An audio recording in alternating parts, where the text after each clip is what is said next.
Humble. Humble means polite, not proud and respectful. मतलब विनम्र या नम्र.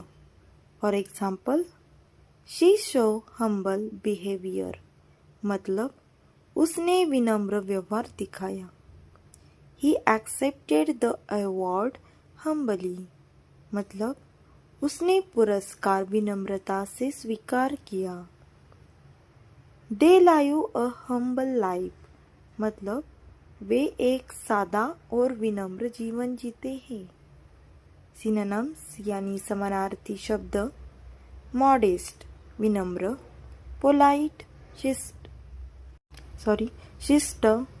simple सरल, respectful सम्मानजनक, meek नम्र. Antonyms विरुद्धार्थी शब्द proud घमंडी, arrogant अहंकारी, rude बदतमीज, egoistic स्वार्थी या घमंडी, boastful डिंग मारने वाला. Thanks for watching. See you in the next video.